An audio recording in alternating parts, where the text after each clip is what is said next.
আসসালামু আলাইকুম রহমতুল্লাহ। আল্লাহ হাফিজ। আসসালামু আলাইকুম রহমতুল্লাহ। ভেহিকেল অটো কেয়ার পক্ষ থেকে আমি শাহিন বলতেছিলাম। সাধারণত ভেহিকেল অটো কেয়ারের 90% ভিডিওতে আপনারা সাধারণত আমাকে দেখে থাকেন। আর আজকের যে এই ভিডিওটা আমি করতেছি সেটা হলো হুন্ডা ব্র্যান্ডের কিছু ফার্স্ট ভিডিও। এই ভিডিওটাতে আমি কিছু আলোচনা করব হলো হুন্ডা ব্র্যান্ডের কিছু প্রবলেম নিয়ে। সাধারণত হুন্ডা ইউজার যারা আছেন তাদের জন্য কিছু হেল্পফুল হতে পারে। তার ভিতরে সবচাইতে বড় বিষয় যেটা হলো, আপনারা জানেন এটা হলো হুন্ডা ইনসাইট। আসসালামু আলাইকুম স্যার আমি আসতেছি একটু। জি, হুন্ডা ইনসাইট এই গাড়িটার একটু রেয়ার, বাংলাদেশের ক্ষেত্রে যদি বলি যেটা একটু রেয়ার। এবং এই গাড়িটার যদি কমপ্লেনের বিষয় বলি, ওনারা বললো জিরো কমপ্লেন, মানে কোনো কমপ্লেন নাই গাড়িটার। ইউরোপিয়ান সাইডে হিউজ পরিমাণে গাড়িটা নিছে এবং ইউরোপিয়ান সাইডেরও কোনো ইস্যু নাই। জেডিএম ভার্সন এশিয়া সাইডে যেগুলো আসছে, এশিয়া সাইডে খুবই রেয়ার। আপনি 100 গাড়ির ভিতরে দেখা যায় একটা গাড়ি খুব কম হয়। হয়তো একটা সময় অ্যাভেলেবেল হয়ে যাবে। যাদের অ্যাভেলেবেল যখন হবে, কিভাবে হবে, যেরকম আজকে উনি কিনছেন, কালকে আরেকজন কিনছেন, এর আগে আপনাদেরকে আরো 2টা গাড়ি আমরা দেখাইছি, এর আগেও দেখা যায় আরো গাড়ির কাজ করছি। ভালো মন্দ যেই জিনিসগুলো হলো সাধারণত রেয়ার হওয়া সত্ত্বে, ধরেন আপনার 100-তে 1, 99 না, 100-তে 1, 99% ধরেন লোকাল অন্যান্য গাড়ি, 100-তে 1 পিস হলো হুন্ডা ইনসাইট।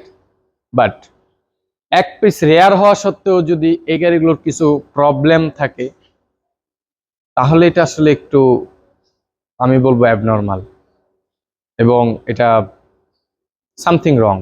তার অন্যতম কারণ, যদিও আমি ইংলিশ তো এরকম জানি না, তাহলে আমি এটা হয়তোবা জাপানের কাছে এটার বিষয়ে আমি কমপ্লেনটা রাখার অন্যতম কারণটা কি আমি আপনাদেরকে বলতেছি। এটা আপনাদের তরফ থেকে, আমার তো আর ব্যক্তিগত গাড়ি না, আমার তো খায়া দেয়া কাম পরে নেই যে আমি জাপানের কাছে এই বিষয় নিয়ে কথা বলতে চাই। বাট ফিউচারে যারা হুন্ডা ইনসাইট কিনবেন, যারা ভালোবাসেন, ঠিক আছে, আমাদের আলহামদুলিল্লাহ, আমাদের বাংলাদেশের মানে গর্ব বললেও চলে, আবিক আনোয়ার ভাই, ওনাকে আমি যথেষ্ট পরিমাণ, ওনার একজন ফ্যান এবং ওনাকে যথেষ্ট পরিমাণে আমি পছন্দ করি। ব্যক্তিগতভাবে থেকে ওনার সাথে কখনো দেখা হয়নি, বাট পছন্দ করি। ইভেন্ট ওনার ব্যক্তিগত শোরুম যেটা, ওই শোরুমের গাড়ির কাজও আমি করছি কাস্টমারদের। দেখা যায় ওনার বাড়ির পাশের গাড়ির কাজগুলো আমি করছি। বাট ওনারা যথেষ্ট ফ্রেশ গাড়ি দেওয়ার চেষ্টা করে, কারণ উনি যেহেতু একটা বাংলাদেশের জাতীয় রেসার, বিশেষ করে আপনার কার রেসার। তো বিশ্বে আমাদের নামটা, বিশেষ করে এই কার রেসিং এর ভিতরে ওনার অবদান আছে অনেক রাখার ক্ষেত্রে, যে বাংলাদেশে কার রেসিং সম্পর্কে মানুষের যে একটা ধারণা আছে, এটা ওনাকেই প্রথম চিন্তা করতে হয়। উনি এটা রিভিউ করছেন, আলহামদুলিল্লাহ খুব সুন্দরভাবে উনি ডিটেইল এটা নিয়ে আলোচনা করছেন। বাট আমি বিগত সময়ে এই গাড়ির কাজ করে আমি যেটা দেখলাম, এর আগে একটা রেড কালার গাড়ি আপনাদেরকে দেখাচ্ছি, ব্রেকিং সিস্টেমের ইস্যু। বাট ভাবছি যে হয়তো এটা 18-19-এর মডেলের গাড়ি ছিল, এটা 19-এর মডেলের গাড়ি। তো যেহেতু এই গাড়ির একটা প্রবলেম হয়েছে, এটা নর্মাল হইতে পারে। বাট যখন দেখলাম যে আরো 2-3টা গাড়ির প্রবলেম হলো টানা, মানে সাথে সাথে আরো 3টা গাড়ির এই same problem, Honda recommended workshop, DHS এ চেক করাইছেন, মাল্টিভ্যান্ডে চেক করাইছেন, আবানাতে চেক করাইছেন, দেন একই রিপোর্ট, যেটা ব্রেক বুস্টার, ব্রেকিং সিস্টেম খারাপ, এই রিপোর্ট আসছে। তো যাই হোক, এগুলো আসলো। তার ভিতরে যেটা হলো যে সেম এই গাড়িটারও ব্রেকিং সিস্টেম চলে গেল। তো আসলে এই গাড়িটা কিনছে মাত্র 1 বছর বয়স। নাম্বার প্লেট দেখলে আপনারা বুঝতেছেন যে গাড়িটার বয়স কতদিন। 1 বছর এই গাড়িটার বয়স। আর তার চাইতে বড় কথা হলো, 1 বছরের গাড়ি চলছে মাত্র 1000 কিলোমিটার। হ্যাঁ, এই গাড়িটা 30 সামথিং, 34-35 হাজার কিলোমিটার গাড়িটার। আসলে মানুষ বিশ্বাস কোন জায়গায় গিয়ে করবে? মানুষ তো নতুন গাড়িটা কেন কিনে, যে আমি 10টা বছর আমি খুব ফ্রিলি গাড়িটা চালাবো, ঠিক না? বাট এই গাড়িটার আমি একটা জিনিস আমি একটা বিষয় আমি বলতে পারি, যে এই গাড়িটার বিশ্বাস করতে পারেন যে এই গাড়িটার একমাত্র এই একটা প্রবলেম ছাড়া কোনো কমপ্লেন এটার নাই।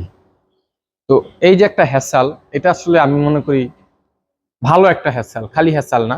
স্টক থাকে না, পার্টস অর্ডার করা লাগতেছে, গাড়ি পরে থাকতেছে, একটা টেনশন মাথায় কাজ করতেছে।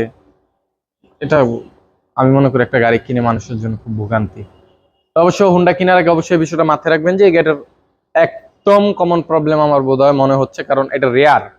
ধরেন 100-তে 2টা গাড়ি আছে, 100-তে 2টা গাড়ি থাকা সত্ত্বেও যদি দুইটারই ব্রেকের প্রবলেম হয়, এটা এটা এটা এটা একটা কমন প্রবলেম আমি মনে করি।